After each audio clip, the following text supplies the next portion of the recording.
sabi ko po, hindi kami nandito para magkakaroon. We know everything, what is really going on. Tagalog, ang mas mabuti kapag nakikipag-usap ka sa ating mga kababayan sa ngayon.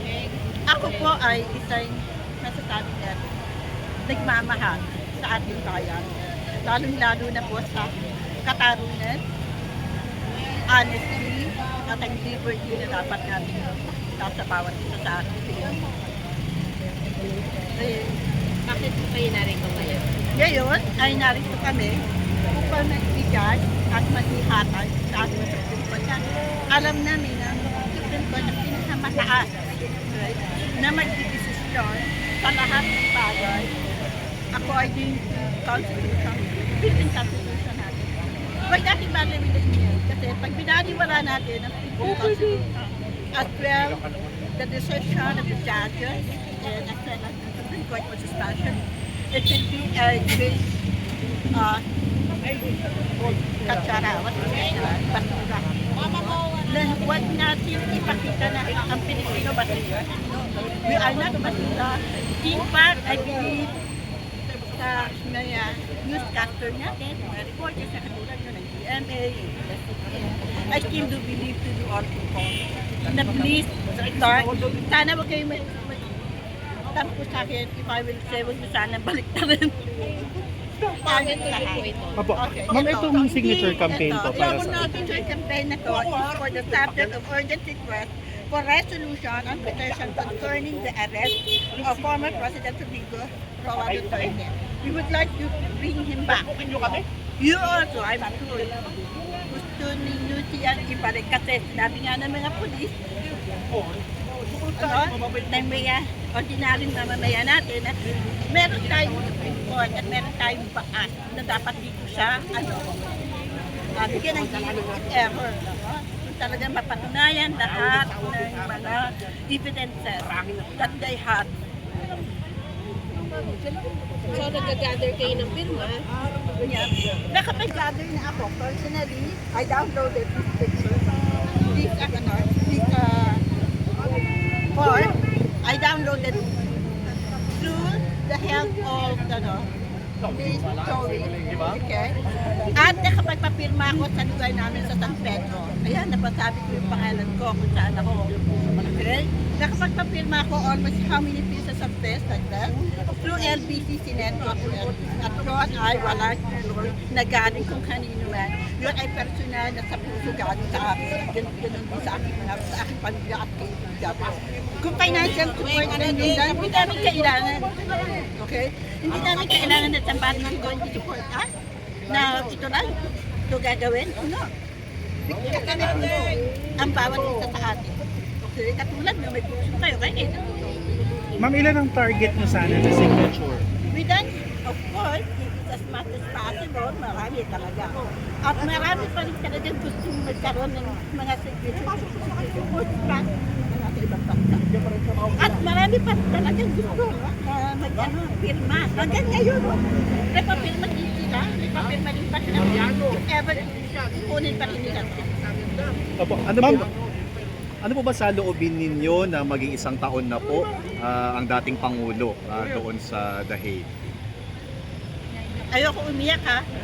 Hindi ako tipong madaling, ayoko ng drama. Hindi ako mahilig manood ng drama series. Pero sobrang maling ginawa nila. I don't want to say demonic, evil voice, coming up about it. Ang sakit para sa isang taong may sakripisyo sa atin. It is very obvious kung ano mga sacrifices mga ibinigay niya sa atin. Number one, to remove or eradicate. I know, it is not so easy to remove, most especially the illegal drugs problem that we had. Terrorism that we had right now, which is not actually only inside the Philippines, but it is international. Thirdly, of course, the corruption itself. And second, hindi ko alam how I'm going to express it more on that matter. Masakit, hindi ko kaano-ano ang Duterte. Hindi rin ako Ilonggo. Hindi ako, I am not from Davao. I am not Bisaya. I am Tagalog. All my friends are telling me, please, pakisabi, we are with you. Hindi ko nalang sasabihin ko na may ibang dapat. Most of us are from around the world. Opo.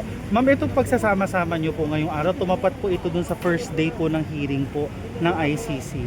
So meron po, tinapat niyo po ba talaga siya bilang pagsuporta po? With regards on that matter, I don't know what exactly is was the reason that Zapata was to have.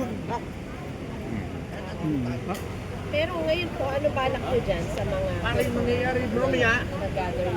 Bibigay niyo po ba yun sa SC, sa Supreme Court po? Kailan po sana niyo All I ibibigay? know right now, as far as my knowledge is concerned, okay, all the signature campaign forms will be submitted to the Supreme Court. As far as my knowledge is concerned. Okay? Ano pong kompletong pangalan niyo, ma'am? Ano pong kompletong pangalan po ninyo? Or kung ano po yung pangalan na gusto niyo ilagay po Apo. namin? Kahit yung kung saan po kayo maging comfortable po. Sabi nila duwag daw ang karamihan sa ngayon. Sa ngayon, dapat na sinabi ko naman kay ma'am Sandra po. Sandra, talaga yung po siya. Tawag nito, favorite ko siya. Tawagin niyo na lang ako, Lynn Togado. Tugad. T-O-G-A-D-O. Okay. Lynn Tugado. Opo. Okay po, Baka ma'am meron Lynn. gumamit ha. Ganito, ma'am. Huwag naman sana. Yun, Togado.